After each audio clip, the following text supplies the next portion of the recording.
Hello, and welcome back to another episode of Capsule RX Podcast. Today, I'll be your host, Dr. Jovan Lazo.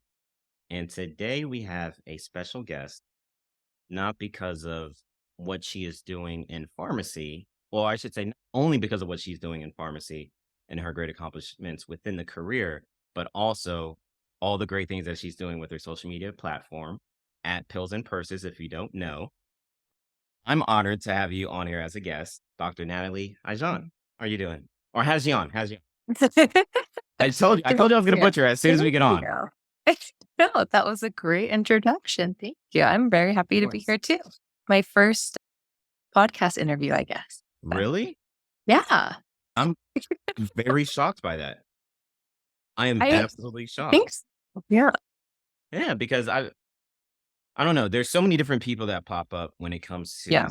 social media influencers from the pharmacy profession. And I believe you're one of the ones that pop up so much and you have such great content. I just figured you've been on a lot of other podcasts. Because I've seen so many Not yet. people I've interviewed on other Yeah, pharmacy podcasts. So I just figured you were. I didn't I realize that. know. I think there's been like asks here and there, but I haven't actually like had time to sit down and do one. So I'm doing you're the well. first. We're lucky then. Awesome. Thank you so much for blessing us with your presence, for allowing us to be the first ones for you to go ahead and premiere a little bit about your life, your story, and also how you started Pills and Purses. So, before we get started into all that, can you just provide a brief introduction to our audience today for those that don't know you?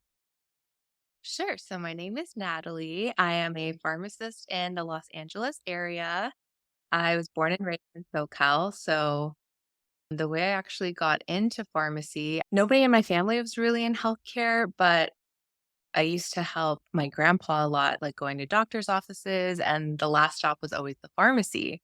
And, just like everyone else, I thought they just like counted pills and put in the bottle and you go home. But one time he actually caught a drug interaction because my grandpa had prescriptions from two different doctors. And I was like, wow, I didn't know that that's actually what they did. And so I looked into it and I had a college and career center in my high school. And they're like, yeah, we can set you up to job shadow a pharmacist. So they set me up with someone at the surgical hospital in my hometown. She was the only pharmacist there. And she basically like stocked all of the ORs and showed us all the medications that the physicians use. And everything was so different than what I imagined from especially the outpatient side. So I was really interested in that. And then somebody a year ahead of me had applied to an accelerated program at University of the Pacific. And so I did that too. And then I went there straight out of high school. I did 2 years of undergrad and then pharmacy school was 3 years, but I added my MBA and that was the year in between. So I did that and then I wrapped up 6 years in Stockton and left with 3 degrees. And I came back down to SoCal to do residency. And after that, I just started collecting jobs like Pokemon. And I finished my residency. I stayed there per diem. I went to the hospital in my hometown. I worked there full time for a while. I wanted to get out, so I picked up a job somewhere else. And then at the same time, my residency hospital had someone retiring and I was next in line. So I jumped back. So now, like 9 years out of school, and I have those three jobs, and I work primarily as a residency program director and clinical manager, but I also still work at the other two hospitals per diem doing like a variety of other shifts. So that's kind of where I'm at now. So basically, a jack of all trades. I think all pharmacists are a jack of all trades. Actually, I was thinking about this the other day because, like, think about so many different disease states and medications that we know about. Like, and I remember very specifically being a student and being on my pediatrics rotation, and the pediatrician, like the attending, like an older gentleman, was asking me about like his blood pressure medications. He was asking me like, "Oh, I don't know a lot about adult medicine. Can you help me with this?" And I was like, "Wow, that's crazy." But it's so true. Like we Yeah, know more than some other providers do in their discipline. So I think we're all jacks of yeah, all trades. definitely. Definitely. So that's pretty cool to get so many degrees in such a short time. And that's something that I'm sure has definitely helped you in your career where you are now, and probably also in like different avenues, maybe in like the social media platform and whatnot. But before we get into that, I kind of wanted to touch on the pharmacy side of things. Yes. So you mentioned you work in the ICU setting. So I was kind of wondering, which ICU setting do you work in? Is it like cardiovascular, neuro, medical? And what would you say are some of like the daily tasks that you have to deal with and some of the longitudinal projects that you also have to deal with? So in the trauma center that I work at, I worked in the ICU. So they have three different ICUs. So it's basically medical ICU with like a focus on neurocritical care, surgical ICU, and a cardiac ICU.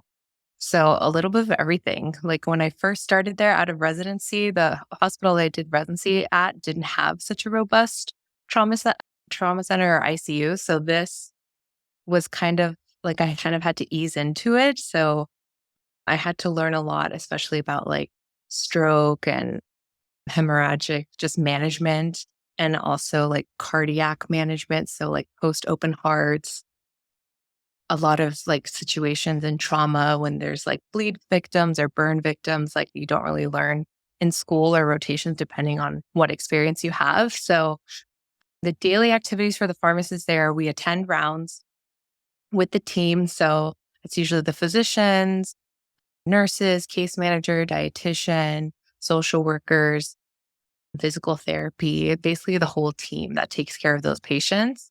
And our role is really to look at anticoagulation management, stress ulcer prophylaxis, antibiotics, parenteral nutrition, mm, kind of everything med rec, even to make sure that everything that they're getting at home is what they're getting in the hospital and if it makes sense. So, kind of like a holistic way of looking at the patient. You have every member of the team there. So, a lot of times, like, even if you feel like as a pharmacist, you don't have anything to add or you don't feel confident in that, there's so many times that physicians would literally look at me and be like, we need your input on this, or like, what do you think about this, or what should we do about that? And I'm also like a kind of person that I can't really hide my face shows all my emotions. So if somebody made like a plan or like a suggestion I didn't agree with, they'd be like, Natalie, it looks like you're not on board with the Miralax or something, like, and you're Yeah. like, oh no, it's just so I don't know. It's really like being in a team and being in that setting is really shows it just gives you like a sense of self-worth and knowing that you're doing the right thing for the patient and you're contributing to their care in a bigger way than I guess some people think. The general public doesn't know that for sure. I had a rotation in cardiovascular ICU when I was a resident. And I will say that that is one of the careers in pharmacy, one of the positions in the hospital that you are very, very much involved in every decision making process for the patient. Being able to cover like multiple different floors, it's like the ICU, whether it's the doctor's input, the attending, whether it's like the cardiac surgeon, whether it's the PA that might be covering, like whoever it is, there's always questions. And when you're rounding, there's always interventions that can be made. And I will admit that that's one of those, if you love that collaborative practice with different healthcare professionals, like that is it for you. Like brainstorming, coming up with ideas, sometimes going outside of the box, using maybe something off label that might benefit this Right. patient and it Yeah. works. And you're like, oh my gosh, now we got to do a research project on it or something. Like, Yeah. it's one of those careers that if that's something you're truly passionate about, collaborating with others, it's perfect for it as a pharmacist. That's something I definitely noticed about like the ICU setting. Yeah. Yeah. And you never know what you're gonna get. So I always like kind of being on my too. ER and ICU. That's why I really enjoy those roles. So you mentioned something that's interesting. I believe this is something a lot of current pharmacy residents will experience, and maybe some residents that just finished might be experiencing, and maybe even some pharmacy students, which is you went from a residency or a site that wasn't as cumbersome in the trauma center as the new location you work at. So you had to make a transition into something that was probably more challenging or more difficult. What made you feel like you were ready to take on that challenge, or what even if you didn't feel like you were ready, like what made you do it? Because I've seen people and I hear people just kind of hold themselves back because there's like, I don't know. I worked at a small 300 bed hospital. I don't know if I could deal with this 600 bed hospital type of. Right. I think it really comes from the tools that you have. It's not necessarily where you ended up doing residency, but the tools that you learned from doing that residency. So basically, if you're going and you're like, I'm going to build a desk today, but you don't have hammer or nail and you're trying to build the desk, it's going to be a lot harder than if you had those tools in your back pocket. So if you didn't have residency at all, or if you didn't have exposure to any kind of hospital setting, it would be a lot harder to get to that level because you don't really have the stepping stones to help you get there. So a lot of it, I felt comfortable enough with the foundation that I had. It was just learning like this patient population and this hospital's policies and protocols. And then from there, like you kind of already know how to implement it, if that makes Yeah. sense. No, it does. It does. What Yeah. I'm interpreting from what you said is that residency helped to lay down the foundation for the tools that you needed to become well equipped for whatever position you're in. So, Right. for example, in my brief experience in the ICU, it involved a lot of research. So you might have to look up a Yeah. lot of different articles. You might have to look up some randomized control trials, maybe some stuff that hasn't Yeah. been approved here in the States, maybe in other countries. But you have to decipher, how does this patient fit into what they did in the study? And how valuable was this study, the results of the study? Can this Right. be something that we should implement into our hospital system? So you kind of learn the tools, maybe how to find research or how to find things.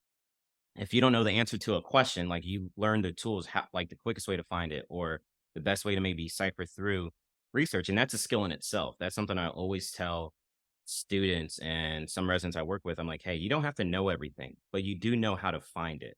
So Right.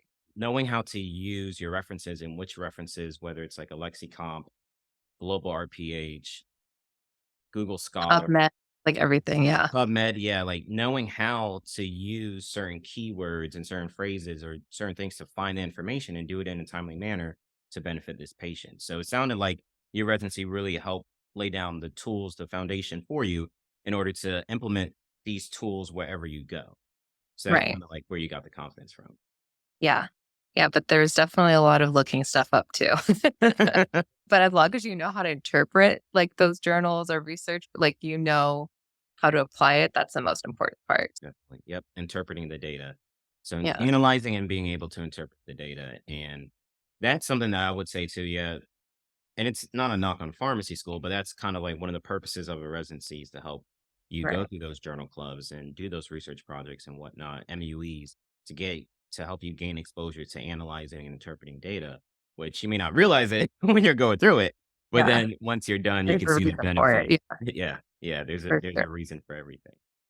And so I'm glad you mentioned that. So for anybody thinking about taking those steps and maybe doing something that's a bigger hospital rather than a smaller one from what you're used to, kind of, have some confidence in yourself. I know imposter syndrome is a serious thing, and I feel like I hear more and more younger pharmacists kind of mentioning it.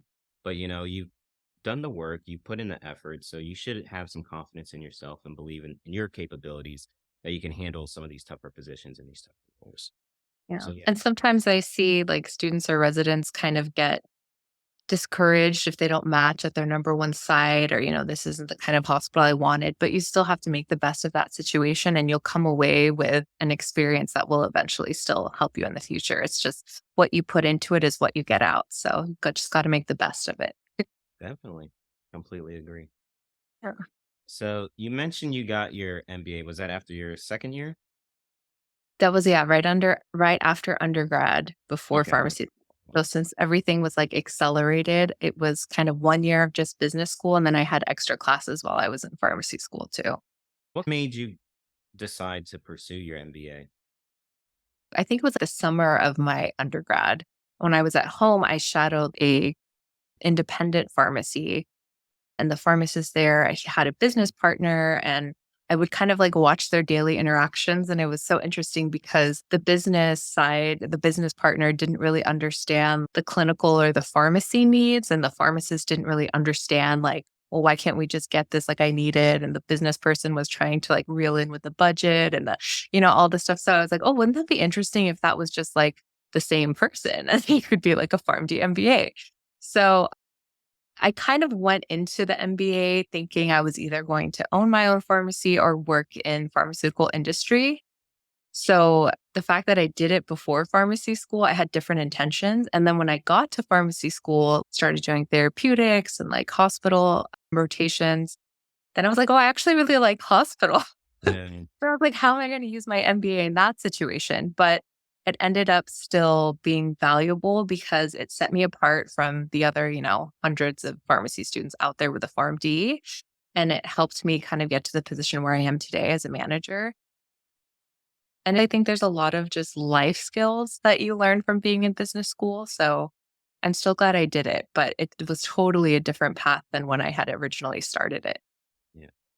Yeah, and that's me too. I would say like going into pharmacy school, I was thinking maybe more compounding or owning my own pharmacy. And then after like 2 years, I was like, nah, I like the hospital more. Yeah. And then I was thinking hospital or industry. And then once I had my AmCare rotation, I was like, yeah, that's what I want to do my 4th year. So it's like, it's kind of interesting how your experiences in life can kind of dictate and change the path you're on. And I could definitely see that happening, getting your MBA before you even go into Yeah. pharmacy, Yeah, how that can exactly. kind of change things up. So would Yeah. you like encourage students to get their MBA, or would you recommend maybe like after pharmacy school to pursue it? So that was the other thing I was considering because I heard, especially like in industry, if you start working for however amount of time, sometimes the employer will actually pay for you to go back Yeah. and get your MBA or master's or whatever you want. But I just like didn't want to go back to school after I graduated. I was Yes. like, no way. So if that's something you're considering, but you're not sure, but you're open to going back to school after working, then I would wait. But if it's something that you're like able to do and you're considering like a variety of different paths, if you have the time and the money and the resources to do it, why not? That's kind of like where I was at. I just wanted to get it all over with and just be done with school forever. It really just depends because it can open a lot of doors for you that isn't just pharmacy related. And you see a lot of pharmacists now are doing things that are outside of just medicine, like entrepreneurship and the business route. I have a lot of friends that actually work in the industry and they're not even licensed because you don't need like a pharmacist license to do the work they're doing. They're doing marketing, they're doing different things. So if you kind of have an interest in that, and I see a lot of students too that major in business in undergrad, that might be another opportunity to just get like your bachelor's in business and go to pharmacy school. So something to explore, I guess. Yeah. And what would you say are some of the tools that you walked away with from your MBA that's now helping you now? Because I'm sure there's a lot of people that are like kind of in your shoes where it's all right, maybe hospital, maybe industry. Those are I believe are the two most common careers I hear people mention. And probably third would be AmCare. And I'm always curious to know like how can this degree benefit, the hospital setting? What can this degree do for you, even if you don't go into industry, that it just helps, whether it's in, your work task or maybe even like personal things like with your Instagram account.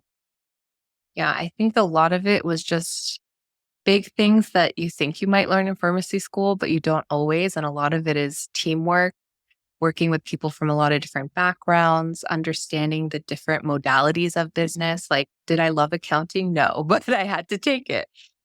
And how like all of them come together to kind of propel a business or an idea that starts out as something and then like comes to fruition as an actual business and then how to sustain it. And I think even if you think of yourself as a business and how to kind of gain that confidence and propel yourself forward in the career that you want and the future that you want, it helps a lot. Because I think a lot of times, I mean, just presentations and gaining confidence in that and kind of you know, just being totally out of my element. It's very different from like OChem and biology and all the things. So I think it kind of helped me just become a well-rounded clinician basically in the end. Because I can kind of understand like all the different hospital departments and not just pharmacy and how our relationships are kind of relying on each other. Okay. So definitely understanding like the team dynamic Yeah. only within the pharmacy, but also with like the different, let's see, like the different drug companies and whatnot and licensing and stuff like that. So that's Yeah. a good point. Yeah. So I can definitely see how that could be beneficial and something that I've never heard anybody regret getting their MBA. So I True, believe, I guess. Yeah. so it's like, I believe it's a beneficial degree, but people always ask me, like, is there a benefit to them? Like, I don't know. Like, I would assume if you're going industry, it would be great. If not, I Yeah. don't know how it helps because I don't have one. Exactly. So it's like I can't comment on it, but it's nice to know that it can just help overall in any kind of like way that you'll probably pivot in pharmacy. Yeah. Okay, perfect. So now let's get into you. Now that we got pharmacy out the way, we can go into more kind of what you're doing with your social media platform. So Yeah. you have an Instagram account called at Pills and Persons. You got to tell me how this started. Where'd you get the idea from? And just, like who's your target audience? Like Yeah. what is Pills and Purses for the audience members that don't know you? Pills and purses is really just an extension of me. If you think about my main hobbies, it's like working, so pills, and then shopping, so purses. But the name actually, like I thought of it, I forget, this was like years ago, but Nicki Minaj had a song called Pills and Potions. Oh, Yeah, yes, pills she and did. potions. Yeah. We're overdosing. Yeah. So I was like, oh, like when I was thinking about it, it was like, oh, pills and purses. Like Yeah. that's like me. So I actually started it, I think, in the fall of 2020. It was just like, during the pandemic and things were just, life was just very isolating. I was working really long days and everybody else was kind of enjoying the work from home life. And I just didn't have an escape from like the chaos that was COVID. So I had always used social media to kind of research my purchases. So I would always look at like YouTube or Instagram to see like the purse colors or what fits in it. So I had discovered like this whole like luxury side of social media. And so I kind of started on that side of it. And I started with like the purses and, I was kind of like organizing the stuff I had because there was nothing else to do on my days off. I was stuck in the house. And then I kind of pivoted towards the pharmacy side. I was like very shy in the beginning to even like show myself or anything. I would just do my purses, whatever. And then I pivoted towards the pharmacy side probably like around, it must have been like October because it was like pharmacist month or something. And I started making reels and just like partially like informative, educational, but also funny and relatable. And I started doing that and I gained a lot more like pharmacy audience. And then I was kind of like, oh, I don't know if they're going to be into the luxury stuff. I don't know if the luxury stuff are going to be into the pharmacy stuff. But it was just like I've noticed this huge shift. And even though I post mostly pharmacy stuff now, even my luxury followers are so supportive of that and engage with the posts and ask me questions. And I think it just shows that no matter what your platform is, or, I don't have like a carefully curated page. I just kind of post like as who I am. And I think as long as you're just relatable and open, and sometimes I'm very vulnerable on there, I think that's just kind of where I'm at now. I'm just kind of sharing every part of my life. So now it's like pills, purses, wine, food, dating, gym, Yeah. like all the crazy of just living in LA. So The lifestyle page now. yeah, basically. Got it. My lifestyle is still mostly pills and purses, but the other stuff too. Yeah. Got it. That's awesome. So how long have you had it? I think it would be almost 3 years. Wow. Like the first year I was kind of hiding behind it, but probably like in the past year or 2, I've kind of shown more Yeah. of myself on there. Yeah. And even as a guy, I look at some persons, I'm just, wow, they do look elegant. I'm just like, oh, wow. Like, I okay. know, people collect like art, Yeah. watches, Yeah. fine wine. That's purses are my thing. And from what I hear, purses are actually a good investment. So Yes. for any fellas that are worried about, their partner having to get purses, there are actually some purses are a good investment, kind of like a Rolex watch and whatnot. Yeah. But depending on the Yeah. quality, it could be a good investment. Yeah, my dad's actually Googled some of the purses I buy. He's like, "Did you pay this much for this purse?" I'm like, "No, dad, that's the resale price." He's like, "Oh, you should sell it then." I'm like, "No, one day." Yeah, that's how my brain thinks too. It's like, all right, we'll buy this now, but can we resell it in the future in a year or two? Will the price go up? Yeah, I'm wired the same way, but I think it's awesome. I love the content that you share. Thank I know you. one of the things you recently started doing was the meds and music. So I Mhm. definitely want you to talk about that. How did that kind of come about? I love okay, so I love music just as much as Mhm. I love everything else, but Yeah, like a lot of what I listen to is rap and hip hop, and they name drop drugs a lot. And Yes. so I started like realizing, like, hey, there are a lot of songs that mention medications. Like, and I wonder what the general public thinks, like when they sing along. Like, do they even know like Yeah. what these medications are, what they do, what they're used for? So I was like, well, just start this thing and just call it meds and music. And it's funny because I remember being in high school and my Spanish teacher, we used to do quizzes based on music. So she would play us like a Spanish song and it would be missing some words and we had to fill it out. And then I was like, I think meds and music, like music's a really strong way for people to learn things. There's a lot of like, I think studies on just how music and how it affects our cognition and all that stuff. So I was like, oh, I'll just do a series, meds and music, and it'll be fun. And I get to talk about another two of my passions, which is pills and work and music. So I kind of just started doing it. And then people started sending me lists. And like, I had one follower send me this huge playlist that I'm like still going through.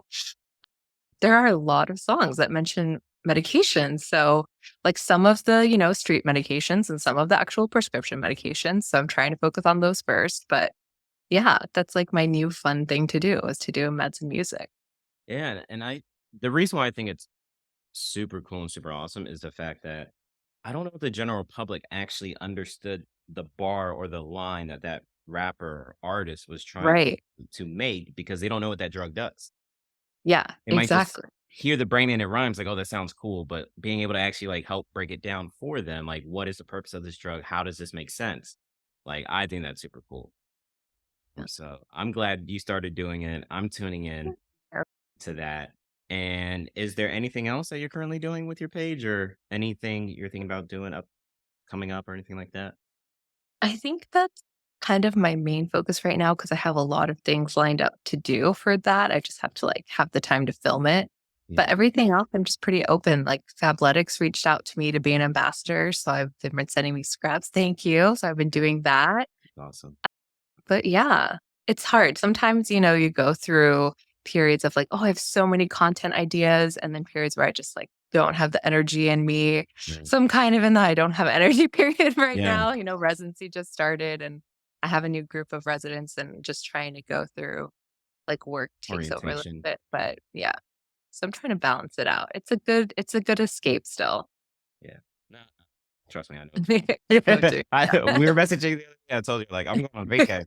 So I was like, Yeah. I need a break. I literally came back from vacation. I was like, nah, I needed longer. So I went back. Yeah. There Um, should always be a vacation to look forward to. yeah, So that's how you exactly. gotta have it planned. Yeah. Exactly. So, like, for me, I told myself I might need one every single month. So, stay That's tuned. that's great. Good. Yeah, stay tuned. Stay tuned. Yeah, yeah. I already got a couple things planned for the next 3 months, but that's awesome. I love seeing everybody grow on social media and being able to do things outside of the pharmacy career because it helps to personalize the profession with people. So now it's just Exactly. not looked at as a pharmacist as just someone who just counts pills all days. They're just trying to put everybody on medications. They don't care about people. Like it personalizes you with people. And now they could reach out to you about like medication questions or be more interested about their medications and learning about their health to help Yeah. improve their health, which is valuable. I absolutely love seeing so many different people going on social media accounts, whether it's a pharmacist, doctors, nurses, and kind of making things personable for their profession to connect with people. I just think it's honestly awesome. Yeah, exactly. Like, we're not just robots, like, we have our own passions and hobbies, and we're Yeah. real people that care, so And I think that even helps with the upcoming pharmacists, the future pharmacists and the students, because this generation is so different from previous ones because previous ones didn't have the social media. So it's like they just probably assumed everybody just worked, went home, had a family, whatever the case Mhm. may be. But it's like now you can see like, oh, with as a pharmacist, you can also do all these things. Like you're not just boxed into just your career.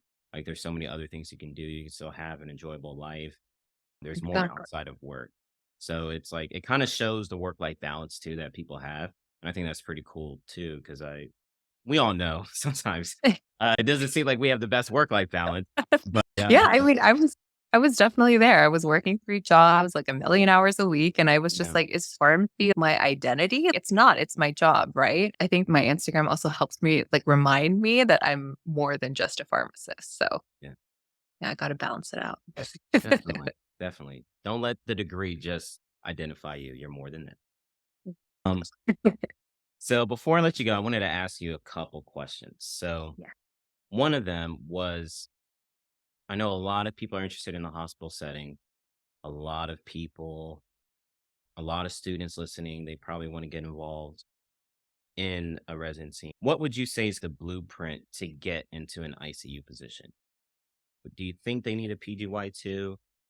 Would you recommend a course of PGY1? I know some people actually got a job straight out of pharmacy school. Those are more smaller right, hospitals, but there's right. a lot of different alternatives. I just kind of wanted your recommendation on what you think is best for somebody to do.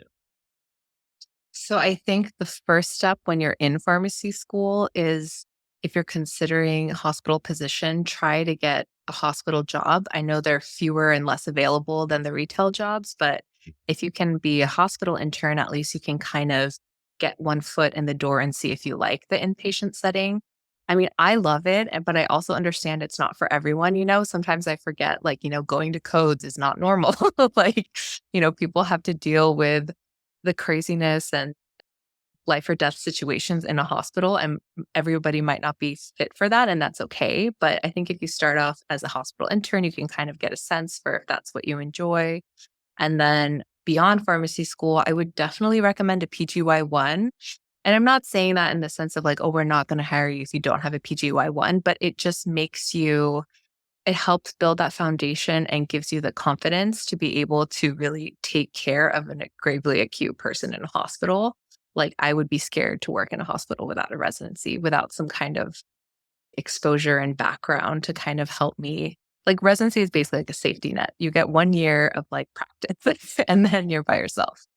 PGY2s in general, and people are kind of surprised when I say this.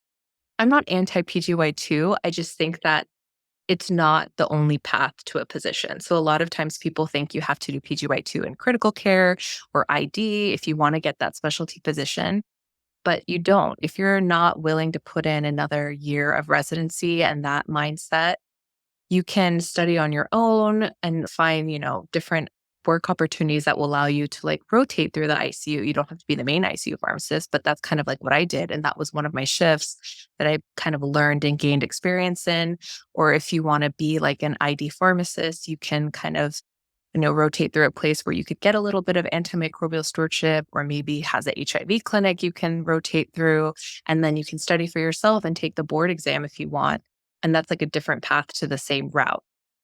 So that's kind of what I would recommend besides networking. Definitely, don't burn bridges, meet as many people as you can, keep your colleagues in your Rolodex. You'll never know where they end up. Keep in touch with pharmacy school, give back. I think it's so important once we graduate. Like, we get so involved with health fairs and outreach events when we're in school. And then when we graduate, that kind of goes away. But if you keep a tie to your pharmacy school or a local one and kind of, precept the students at the health fair, then you get to give back to everyone that helps create you into the clinician you are today. That's kind of my words of advice. And it's interesting you say that because I don't hear many people say that. So I'm sure that's why many people are surprised when you say kind of like the alternative routes. Cause I always say that, Yeah. like, you don't have to do a PGY2. You could get certified. You It might be a don't. longer route to the same goal, Yeah. but maybe you'll be happier taking that longer route. Like, I don't know if it's like the cell phones or what, but I just feel like a lot of people want things more immediate than in the past. And it's like, hey, if it takes a couple years instead of one, like, what's wrong with that? Like, it's Yeah. okay. Like, that's perfectly fine. And so kind of maybe just working your way into the setting, getting a couple hours here, a couple shifts here or there a week, and then also just doing what you need to do to get certified can still make you a great candidate instead of going through a PGY2 if you just feel like it's not for you. So I Yeah. love that you mentioned that. And one thing I was thinking when you said that is something that I always, whenever residents ask me for advice, it's always tough because the future of pharmacy is, I feel like it's leaning towards they just want people with a PGY2. So it's tough I feel like there's still that area where it's like you don't need one. But do you think in the future that'll probably get to a point where it's like you're gonna just have to get a PGY2 to probably get one of those specialty positions?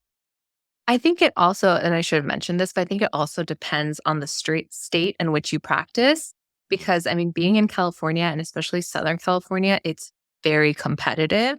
Yeah. But it also has 2 sides to that. Like, okay, if you wanna be an ED pharmacist and, if there's only so many ED positions in Southern California because not every hospital may have a ED pharmacist, you could do a PGY2 in ED. But if you can't find that ED pharmacist position, now you're kind of overqualified for whatever position you wanna do.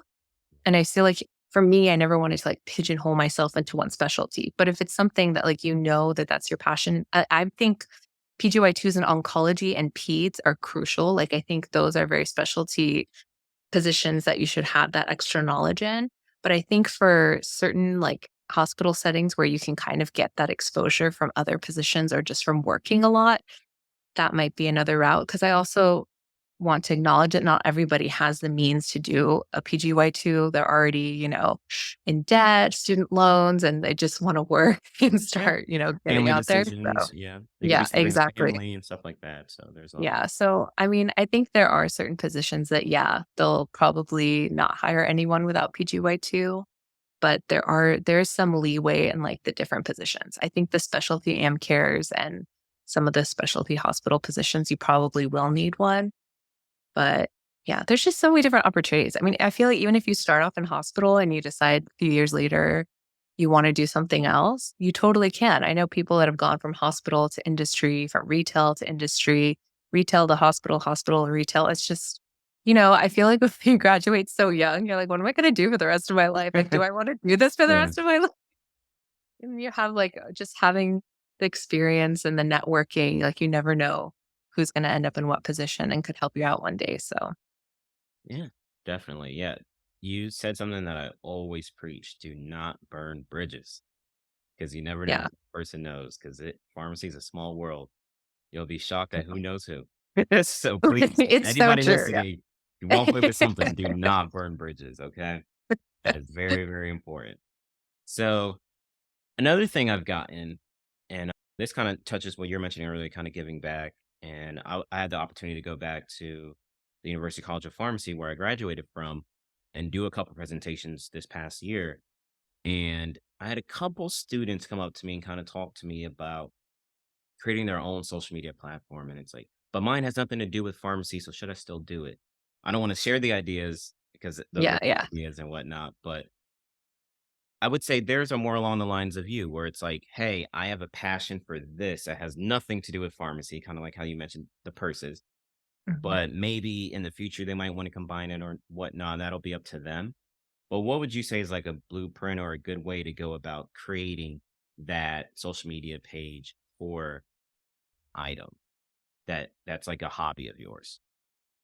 I think you just kind of I guess you have to figure out, like, what is your intention for it, and it doesn't necessarily have to have a means of, "I want this to be a business, I wanna make money off of it." When I started mine, I just really wanted to connect with people. You couldn't leave the house during COVID, it was really hard. In that sense, kind of know your reasoning behind doing it and be authentic to yourself.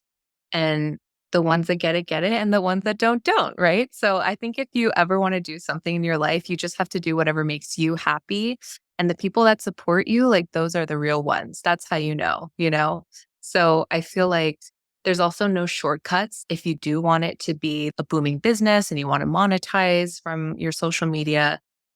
It's just don't go the route of the fake followers and the fake likes. Like, I just Yeah. don't think that that's like, what is the purpose of that? I would rather have like 3,000 people and maybe I engage with 100 of them versus having like 20,000 people and nobody comments on my stuff. Like, Yeah. I always said, like, no matter what is in life, it's quality, not quantity. So I think as long as you're being authentic, and just engaging with the audience, I usually try to survey, like, what are their interests? Like, what do they wanna know about me? They think that my dating stories are hilarious, and I'm like, "Yeah, I'm like, this is my I think I did life, like, read I'm one. glad We you're don't need to talk laughing." about it here. We'll talk about it off air. I think I did read one, but we'll talk about it off air. I was like, "Ooh, I need Yeah, this. I need this tea." but this will be after this. Yeah. Yeah. Yeah. Sometimes they're feeling the, like, pharmacy stuff, sometimes they're feeling the crazy dating Mhm. stories or, like, the wine of the night, like, whatever, my recent Trader Joe's find, just, like, random stuff that I share. But, yeah, I think it's important, be authentic and still be private. So I share a lot of my life, but I don't, like, you know, I try not to share, like, the really nitty-gritty detail, the people that really know me, I forget. Sometimes you don't realize who's watching. Like, I've been working Yeah. with people and they're like, "Yeah, my coworkers from wherever watch you." Like, I've had students be like, "Are you pelvic purses?" And I'm like, "Oh my god, yeah, yeah." Like, Yeah. I'm your preceptor though, so like, I th I had my first experience was that November or December last year. Same thing, I was a student, like, "Oh my gosh, you're the podcast guy." I was like, "Oh, that's who I am now?" But I wasn't her preceptor, so that was okay. Yeah. But I was like, "Oh, that's cool. That's how you know." Yeah. Yeah. So I think it's a great resource because like it just makes everyone so available too. Like if you have a question about pharmacy school or residency, like people DM me and I always answer. I always just try to be, responsive. And if I can help, I can, or I guide them in the right direction. I've had people ask me about like, well, like, I'm interested in industry and I'll forward them to like, a couple pages that, I know that they're industry pharmacists. So I just think social media is such an important tool. Like, I know there's a dark side to it, but knock on wood, I haven't really experienced that side. Like, everyone's been really great. So I think it's Yeah, I a haven't good tool either. to use. I just can't remember like when I was in high school and not having social media. And I tell people this, I used to look up like do my homework with an actual encyclopedia and like a thesaurus. Like it was a book. I didn't Google like synonym for it. Oh I gosh, okay. actually so yeah.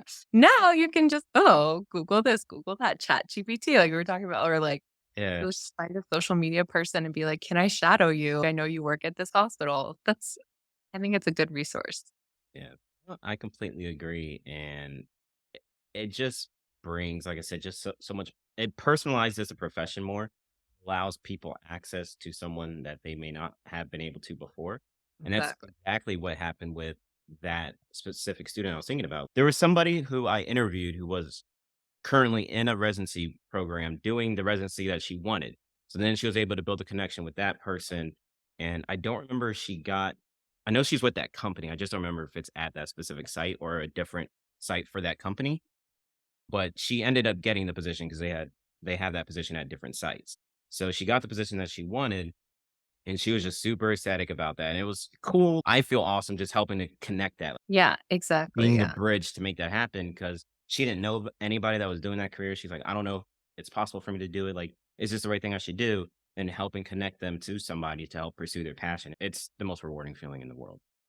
Same thing. Exactly. Yeah, Yeah. I know what you mean. I I absolutely. think it's in the pharmacist DNA to just like back and be caring about people. Yeah, we just help. Like that's Yeah, our yeah, that's our MO. basically. Yeah. And all right, so yeah, definitely just do it.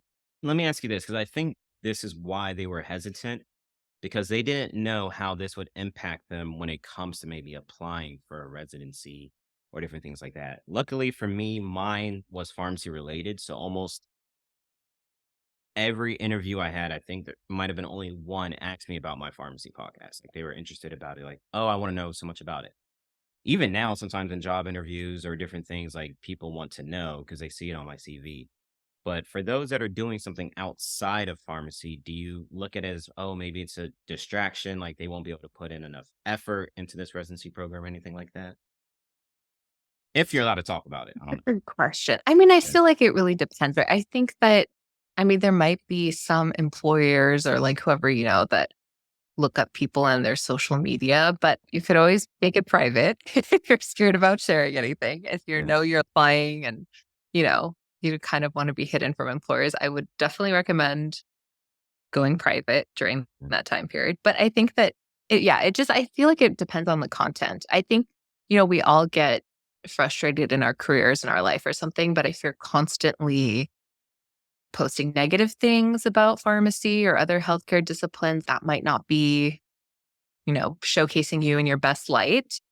But if it's something positive, it's a hobby, just something you like doing and it's not illegal, Yeah. then I mean, you're probably fine. Yeah. And I think like the first question anybody asks you in an interview is tell me about yourself, right? Yeah. And you might say, like, yeah, I have this Instagram where I do like reviews on Legos and I love Legos and that'd be cool. Like that's your hobby, that's your passion.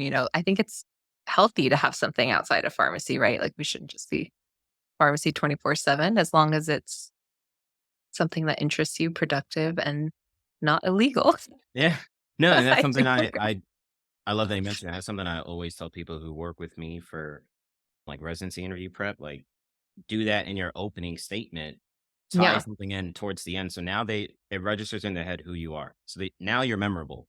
Because if not, you're probably gonna sound like everybody else, but if you have something unique going on, like, don't forget to mention that. It's in the like I said, I just became the podcast person. They're like, "Oh, yeah, you're the one with the podcast." Like, whoever I met, it became, Yeah. "Oh, I wanna know," and it's like and then it gets kinda tiring because it's like 10 different preceptors asking you about the podcast, and it's like, you gotta keep saying the same thing. But Yeah.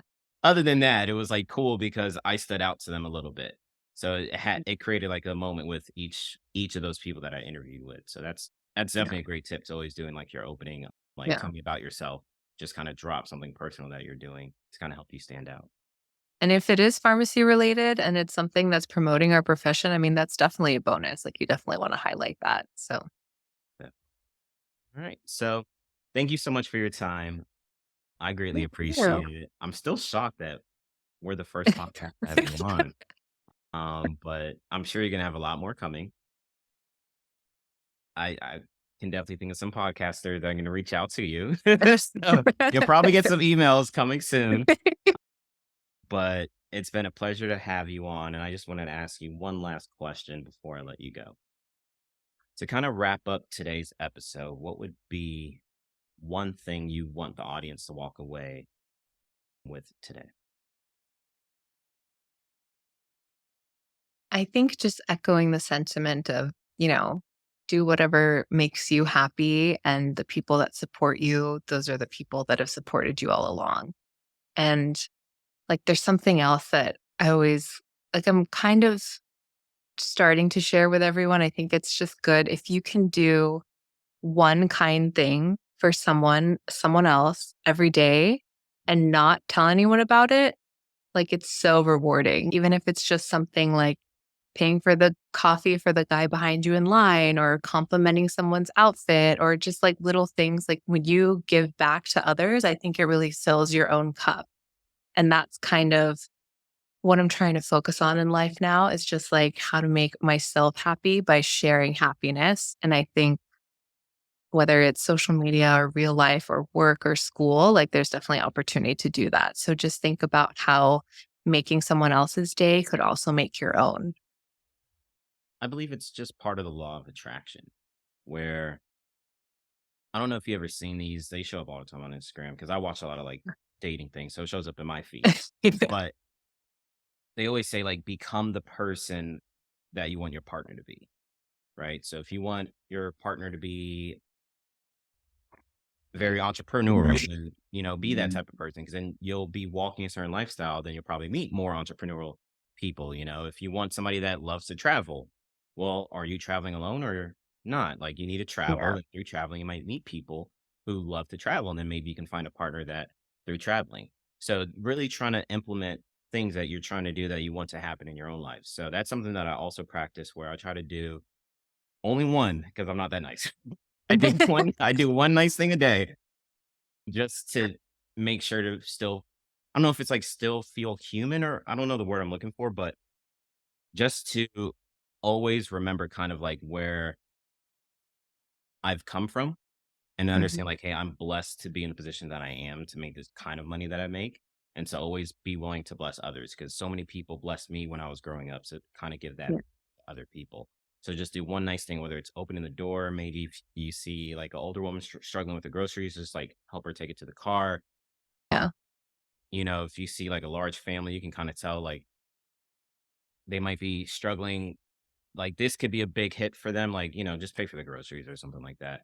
Like, but that's just me. But like, just do something nice. It doesn't have to be money all the time. It could literally be Right. like you could write something on a card and just give it to your coworker and you don't know what they're going through. And they're just Exactly. grateful Yeah. and appreciative of it. So always try to do one nice thing or one method of gratitude towards a person a day. And then that will help fill up your cup, like you were saying, and kind of bring that happiness to you. And I do Yeah. feel like that's just part of the law of attraction. Yeah. For sure. Words of wisdom. We're gonna have to put that on a shirt. Fill up your cup. That should be the first shirt. That would be the first merch right there. Fill up your cup. All right. So that was it. That's all that I wanted to talk to you about today. I'm so thankful to have you on here. And I just wanted to ask you, did you have anything you wanted to ask me before you go? Ooh, Yeah, you can put me on the hot spot now. ooh, actually thought about this more. Okay, this is like a common question we like randomly ask like students and residents. Okay. But if you could be any medication, which one would you be and why? Oh, what's crazy? I was so prepared for this answer during residency that Yeah. during my residency interviews, I was upset nobody asked me. I was No, so upset. Not one site. I think I might have had like 6 interviews or 5, I don't remember. But not one site asked me.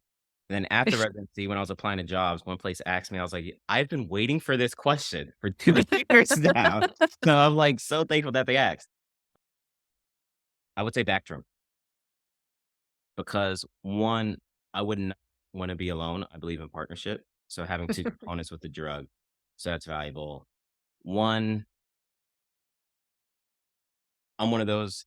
I am who I am. So it's one of those where some people have rashes to Bactrim, some people don't. So, or allergies, I should say, to it. So it's one of those where I may not be your cup of tea, but for others, I am. And that's perfectly okay. Like, you can't knock the drug.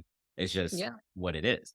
And the other reason being just because it just has like a broad spectrum of treatment. So I kind of look at that as like being able to help others and benefit others. And like I kind of expressed earlier, like providing gratitude and just provide blessings for other people. So that's something that I'm passionate about. And that's why I love Bactrim for those 3 reasons. I like that. I wasn't expecting that Look, answer, you, I was but I prepared. like it. Yeah. Because I mean, yeah, I like the allergy part too. Cause yeah, you can't Yeah. control how people react to you, right? You can just be No. yourself and it Yeah. is what it is. The drug just Oh, stays itself. So it's like, okay. just you can't react to how people feel about you and whatnot. And that's perfectly okay. Like people can have their opinions. I'm not one of those where it's like it upsets me or anything like that. I'm like, that's Yeah, perfectly fine. As long as we can all have respect for one another and be cordial, that's all that matters. I love that. Yeah. Is that Very nice. Like, I yeah. might steal that if somebody asks. Yeah. No copyright infringement here. Feel free. And anybody listening, if you want to use that for Yeah. your residency interviews, Yeah. feel free. There you go. Feel free. Yeah, I don't mind. I don't mind. I don't think the RPDs are listening to this, so you're good. You're good. Well, only one so far. Only one. Yes. Yeah, only one. But yeah, any other questions for me? I think that's it. That's it. I'll let you know. Awesome. Yes, you got off easy. Oh, very easy because Yes. I was prepared for that. So yeah, once again, thank you so much. Can't wait to clip this up. Thank you. It's been a pleasure to have you. Hopefully, we can have you more in the future. Maybe we can do more residency geared information because I don't Yeah. know how much you can share. It doesn't have to be about your residency, but just how to In general, help yeah. students, yeah, become better applicants, kind of stand out during the application process when we get closer to that time frame. I might try to reach out to you to see if you're available. But thank you so much Okay. for your time. It's truly an Thank honor to you. have you. If you haven't yet, go to Instagram right now, search at Pills and Purses, and hit that follow button. And Thank are you you. also on TikTok? I am not. I am Okay. not on 'Cause I was gonna say I the don't follow TikTok. you on there. Yeah, So I no. was like, I don't think you're on there. Okay. You're I'm only like, on I only have time for one. uh, trust me, I know. I'm I going through started them YouTube now too, but I haven't done anything. I've just been uploading some of my meds and music on YouTube, but on that's a whole YouTube. nother beat. Is So it the same yeah, Pills pills and and purse. Purses? All right, Pills and Purses on all platforms to make it easy. Instagram and YouTube. If you haven't yet, go to YouTube, go to type in Pills and Purses, find her page, subscribe, and also like anything that she shares. Definitely share it. The meds and music is a lot of fun to tune in and check out. And if you have any meds and music, like I just had one right before coming on here, definitely share it with her so she can incorporate it into it. So thank you guys for listening. I greatly appreciate it. Once again, if there is anything I can do for you, I'm very easy to find. Just go to at new underscore capsularx podcast on all platforms, Instagram, TikTok, YouTube. Feel free to message me or just like DM me directly on my own personal page, whatever the case may be. But thank you so much for listening. I'm greatly appreciative and it was an honor to have you. Thank you. Thank you for having